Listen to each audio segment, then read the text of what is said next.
বন্ধুরা 2024-এর শুরুতেই কিন্তু স্মার্টফোন কোম্পানিগুলো তাদের একের পর এক প্রিমিয়াম স্মার্টফোন লঞ্চ করে যাচ্ছে। সবথেকে দামি দামি স্মার্টফোনগুলো কিন্তু বাজারে নিয়ে আসতেছে।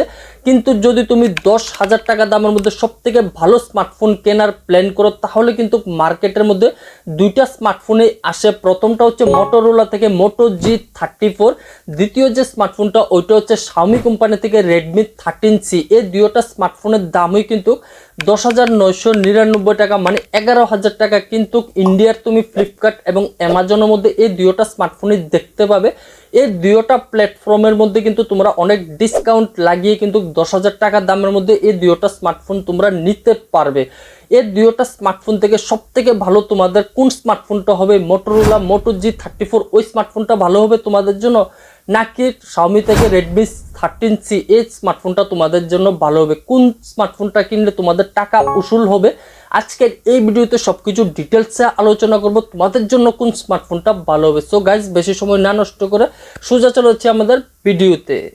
ওকে বন্ধুরা, আমরা প্রথমে আলোচনা করি দুইটা স্মার্টফোনের ডিসপ্লে থেকে। প্রথমে যদি কথা বলি মোটোরোলা মোটো G34, ওইটার মধ্যে তোমরা দেখতে পাবে 6.5 ইঞ্চির একটা ডিসপ্লের মধ্যেই কিন্তু ক্যামেরা দেয়া রয়েছে ও ইনফিনিটি ডিসপ্লে যেটাকে বলে।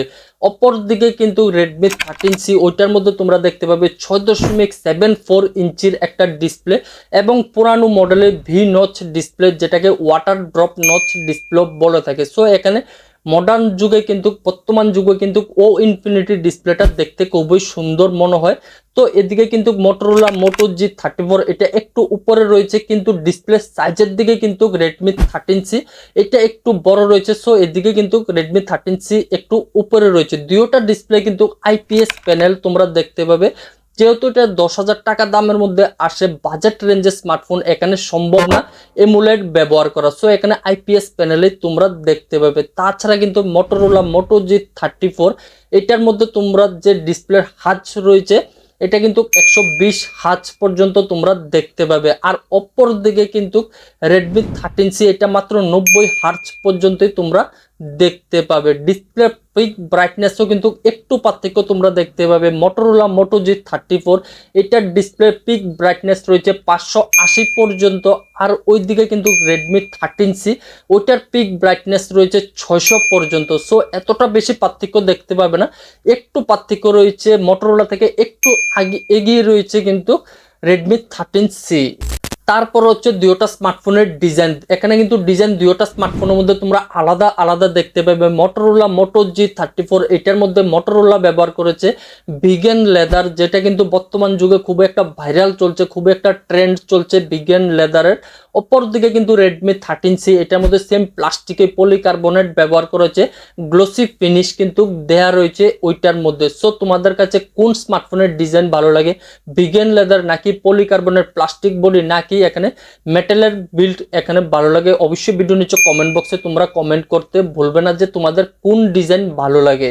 তারপরে যদি আমরা কথা বলি ক্যামেরার কথা, তাহলে কিন্তু দুইটা স্মার্টফোনের মধ্যে আলাদা আলাদা ক্যামেরা কম্বিনেশন ইউজ করা হয়েছে। যদি আমরা কথা বলি মোটোরোলা মোটো G34 ওইটার কথা, ওইটা কিন্তু ব্যাক সাইডের পিছনের দিকে তোমরা দুইটা ক্যামেরা দেখতে পাবে। প্রথম যে ক্যামেরাটা সেটা হচ্ছে প্রাইমারি ক্যামেরা, 50 মেগাপিক্সেলের প্রাইমারি ক্যামেরা। সেকেন্ডারি ক্যামেরা দেখতে পাবে তোমরা 2 মেগাপিক্সেলের মাইক্রো ক্যামেরা, এবং সামনের যে ক্যামেরাটা ফ্রন্ট যে ক্যামেরাটা ও ইনফিনিটির মধ্যে ব্যবহার করা হয়েছে, ও ইনফিনিটি ডিসপ্লের মধ্যে দেয়া রয়েছে।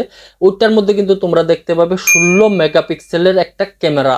অপর দিকে কিন্তু রেডমি 13C ওইটার পিছনেও দুইটা ক্যামেরা তোমরা দেখতে পাবে। প্রথম প্রাইমারি ক্যামেরা হচ্ছে 50 মেগাপিক্সেলের, দ্বিতীয় যে সেকেন্ডারি ক্যামেরা ওইটার মধ্যে দেখতে পাবে 0.08 এর অক্সিলারি সেন্সর তোমরা এখানে দেখতে পাবে। সামনের ক্যামেরা দেখতে পাবে মাত্র 5 মেগাপিক্সেলের কিন্তু ব্যবহার করেছে এখানে রেডমি 13C এর মধ্যে। সো ক্যামেরার দিকে কিন্তু অনেকটা এগিয়ে চলে যায়, কিন্তু এখানে মোটোরোলা মোটো G34 কিন্তু অনেকটা সামনে চলে যায় ক্যামেরার দিক দিয়ে। তারপরে যদি আমরা কথা বলি পারফরমেন্সের কথা, তাহলে কিন্তু দুইটা স্মার্টফোনের মধ্যে আলাদা আলাদা প্রসেসর ইউজ করা হয়েছে। যদি আমরা কথা বলি মোটোরোলার কথা, তাহলে মোটো G34 ওইটার মধ্যে ব্যবহার করা হয়েছে Qualcomm Snapdragon 695 chipset, 695 processor.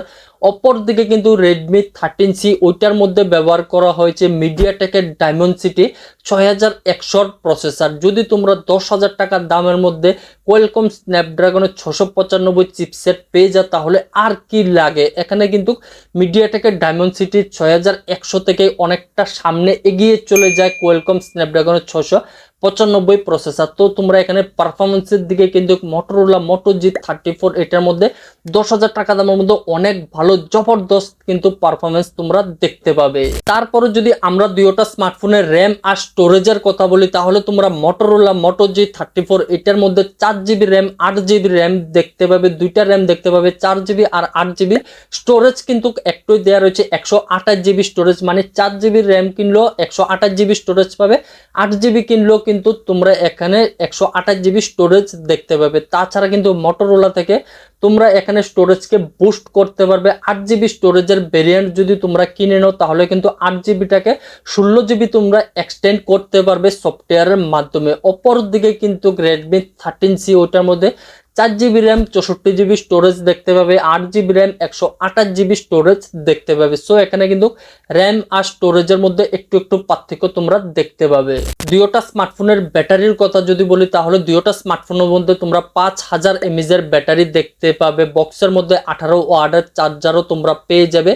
Type C দেখতে পাবে 2.0 এখানে ব্যবহার করা হয়েছে। যদি এখানে আমি 5Gর কথা বলি তাহলে দুইটা স্মার্টফোনের মধ্যে 5G তোমরা দেখতে পাবে। দুইটা স্মার্টফোনের মধ্যে 5G ব্যান্ড ইউজ করা হয়েছে।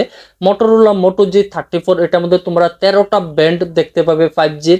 অপরদিকে রেডমি 13C ওটার মধ্যে তোমরা 12টা ব্যান্ড দেখতে পাবে। তার মানে মোটরোলা মোটো G34 এই স্মার্টফোনটা কিন্তু 10,000 টাকা বাজেটের মধ্যে সবথেকে ভালো একটা 5G স্মার্টফোন হয়ে যায়। এইসব ছাড়াও কিন্তু ফিঙ্গারপ্রিন্ট স্ক্যানার আরো বাকি সব অন্যান্য সবকিছু কিন্তু এই স্মার্টফোনগুলোর মধ্যে দেয়া রয়েছে। আমার মনে হয় 10,000 টাকার দামের মধ্যে এই দুইটা স্মার্টফোন থেকে যদি তোমরা একটা স্মার্টফোন নিতে চাও তাহলে আমি তোমাদের বলবো তোমরা মোটরোলা থেকে মোটো G34 এই স্মার্টফোনটা তোমরা পিক করে নাও, বাছাই করে নাও। এই স্মার্টফোনটা কিন্তু 10,000 টাকার দামের মধ্যে খুব ভালো স্পেসিফিকেশন তোমরা দেখতে পাবে এবং তোমাদের জন্য খুব ভালো একটা বাজেট 5G স্মার্টফোন হয়ে যাবে। সো গাইস আজকের এই ভিডিওতে এই পর্যন্ত। আশা করি তোমাদের ভিডিওটা অনেক ভালো লেগেছে। এই ভিডিওটা যদি তোমাদের একটুকু ভালো লেগে থাকে অবশ্যই ভিডিওটাকে লাইক করে দেবে, চ্যানেলটিকে সাবস্ক্রাইব করে দেবে পরবর্তী সময়ে এরকম নিত্য নতুন ভিডিও দেখার জন্য।